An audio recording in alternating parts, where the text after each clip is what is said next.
사이다 무비튼. 내 이름은 지수아. 부모님과 셋이서 살고 있는 17살의 고등학생이다. 친구들도 많고 명랑한 성격인 나는 매일 즐겁게 지내고 있지만 딱 한 가지 고민이 있다. 그건 아빠와 관련된 일이다.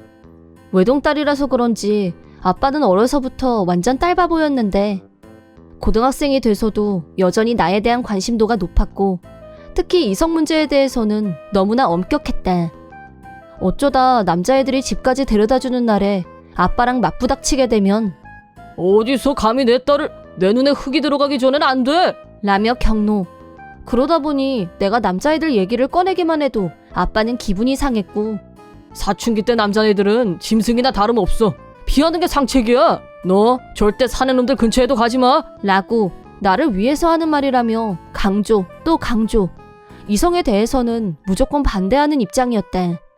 진짜 남친이 생기기라도 하면 아빠가 짐 싸들고 다니면서 반대할 게 눈에 뻔히 보였고 나는 좋아하는 애가 생겨도 고백도 못 해보고 혼자 마음 정리를 하는 게 상책이었다.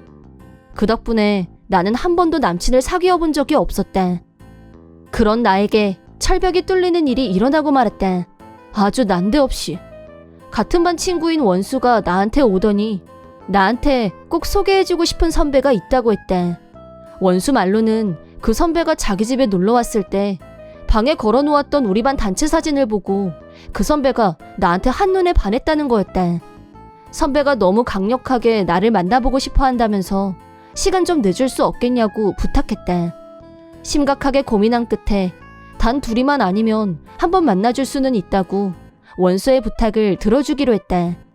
당일날에는 같은 학교에 다니고 있는 소꿉친구 우정이한테 같이 가자고 부탁해서 나, 우정이, 원수, 그리고 선배라는 사람과 넷이서 카페에서 보기로 했다. 조금 긴장된 마음으로 카페에 들어가자 원수 옆에는 어른스러운 분위기에 몇 살 위로 보이는 오빠가 앉아 있었다. 그 오빠의 이름은 한심한 나보다 2살 위인 대학생이었다. 얼굴은 동안인 편인데 분위기가 어른스럽다고나 할까? 훈남의 큰 키, 완전 퍼펙트한 내 스타일이었다. 내 스타일의 남자가 나한테 첫눈에 반하다니 나는 너무 기분이 좋았고 망설임 없이 연락처를 교환했다. 그 뒤로 우리는 서로 자주 메시지를 주고받았다. 시만이 오빠는 배려심 있고 생각이 깊은 사람 같았다. 아빠가 말한 짐승과는 완전 거리가 있었다. 오빠와 연락을 주고받으면서 나도 모르게 오빠한테 점점 더 마음이 열리고 있었다. 그런데 우정이는 시만이 오빠를 두고 어딘가 수상쩍은 느낌 들지 않니? 라고 나와 다른 생각을 갖고 있었고 그런 말을 들을 때마다 오빠 절대 그런 사람 아니거든? 라고 화를 냈다. 그렇게 자상하고 사려 깊은 사람이 어디가 수상쩍다는 건지 도저히 공감이 안 됐다. 밤에는 푹 자야 다음날 활동할 힘이 생기지. 라면서 내가 일찍 쉴 수 있도록 밤에는 일부러 연락도 피했고 부모님이 걱정하시는 일은 하면 안 된다면서 데이트할 때도 초저녁만 되면 집에 데려다 줬다. 잘생겼는데 신사적이기까지 하다니 나는 시간이 갈수록 오빠가 더 좋아지기만 했다. 한 달에 한두 번 정도 데이트를 하면서 천천히 거리를 좁혀가기 시작한 지 어언 3개월. 데이트를 마치고 집으로 가기 직전 오빠가 정식으로 교제를 신청했다. 정식 커플이 됐으니까 기념으로 같이 1박으로 여행을 가는 게 어떻겠냐고 오빠가 먼저 제안을 했다. 같이 1박을 보내다니 이런 일은 처음이라 초긴장 상태에서 당일날을 맞이하게 됐다. 부모님한테는 우정이네 집에 가서 자고 온다고 거짓말을 하고 시만이 오빠가 운전하는 차를 타고 1박으로 여행을 떠났다. 가는 길에 아울렛에 들러서 깨알 쇼핑을 즐기고 있었는데 처음 보는 어떤 남자가 시만이 오빠를 보더니 깜짝 놀라면서 우리한테 다가왔다. 그러더니 야, 너랑 같이 있는 애 쟤 누구야? 라면서 시만이 오빠의 어깨를 잡았다. 그러자 오빠도 마찬가지로 깜짝 놀라면서 네가 왜 여기 있어? 라며 급 당황하는 모습이었다. 아는 사이야? 라고 묻자 모르는 남자가 불쑥 너 지금 몇 살이니? 라고 물었고 나는 17살인데요? 라고 대답했다. 그러자 남자는 뭐 17? 잠깐 나랑 얘기 좀 하자. 라고 하더니 나하고 시만이 오빠를 한 레스토랑으로 데리고 갔다. 자리에 앉자마자 남자는 시만이 오빠한테 너 아직도 그 번은 못 고쳤냐? 바닥도 정도껏 쳐야지. 라면서 소리를 질렀다. 대체 왜 이렇게 화를 내는지 영문을 알 수 없었고 그만하세요. 왜 시만이 오빠한테 그렇게 화를 내세요? 라고 하자 남자가 시만이 오빠? 그거 가짜 이름이야. 이 자식이 자기 몇 살이라고 하든. 하고 묻길래 19살에 대학생이라고 했는데 왜요? 라고 하자 남자가 이 자식 35살이나 처먹은 회사원이고 나랑 동료야. 이름은 한진상. 너 완전히 속았어. 알아듣겠니? 라고 하는 거였다. 나는 그 말을 도저히 믿을 수 없었는데 남자는 그게 다가 아니야. 이 자식 마누라에 애도 있어. 라고 폭탄 발언을 한 순간 시만이 오빠가 내가 이렇게 빌게. 다시는 미성년자 안 꼬실게. 그러니까 제발 마누라랑 회사인 말하지 말아줘. 라는 말을 듣는 순간 내가 속았다는 사실이 증명됐고 바로 현타가 왔다. 그리고 그 얘기를 듣자 지금까지 야밤에 연락을 안 했던 거며 데이트라야 낮에 잠깐 만난 게 전부였던 게 그럴 만한 이유가 있었다는 걸 깨닫게 해줬다. 진짜 나이를 듣고 보니 비로소 대학생이라고 하기엔 노안이란 생각이 들기 시작했다.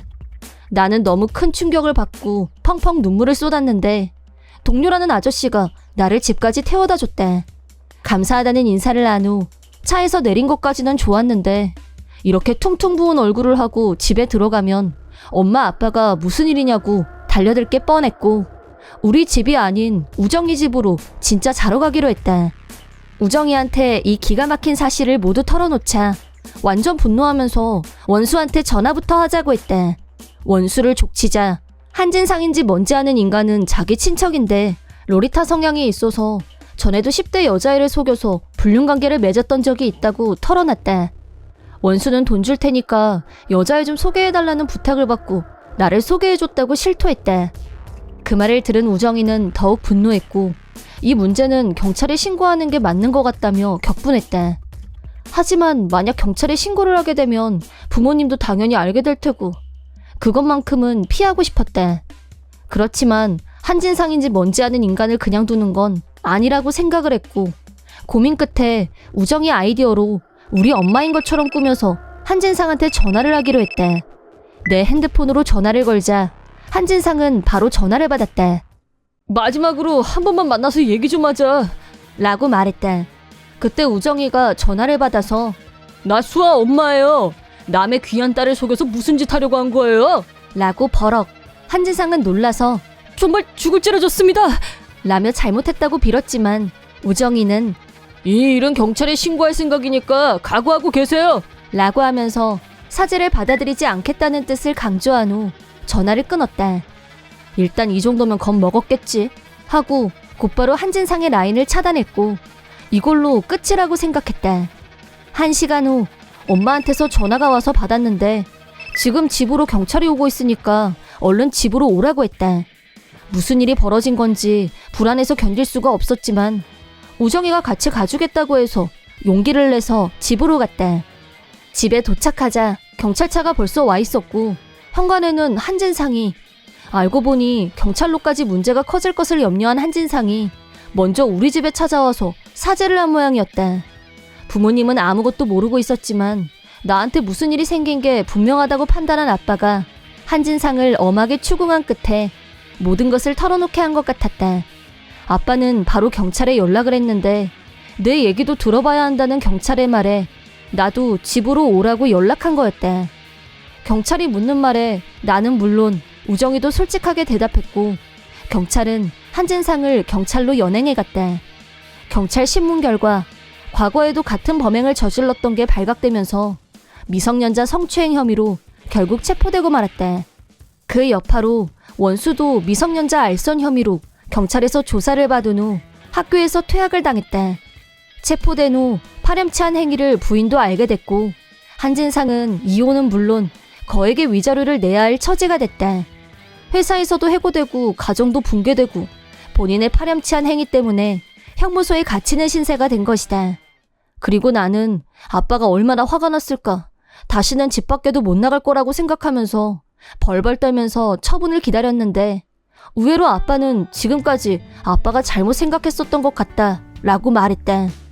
아빠는 내가 이성 문제에 대해서 워낙 엄해서 정작 힘들 때 엄마 아빠한테 상의도 못했던 것 같구나. 라면서 오히려 나한테 미안하다면서 앞으로는 필요 이상의 간섭은 하지 않겠다고 말씀하셨대. 그 덕분에 지금은 같은 학교 남자애들과 편하게 만나면서 평범한 고딩 이성 친구를 만날 수 있게 됐대. 하지만 한심한의 일을 겪으면서 내가 얼마나 남자 보는 눈이 없는지 뼈저리게 알게 됐고, 우정이 조언은 무슨 일이 있어도 경청하기로 마음먹었대. 앞으로는 변태 같은 남자들 속임수에 넘어가지 않기 위해서라도 부모님께 남친 문제를 털어놓고 상의할 수 있었으면 좋겠다 라는 생각을 해본다. 이번 영상은 어떠셨나요? 재밌게 보셨다면 구독, 좋아요에 댓글까지 달아주시면 감사하겠습니다. 그럼 다음 영상에서 만나요.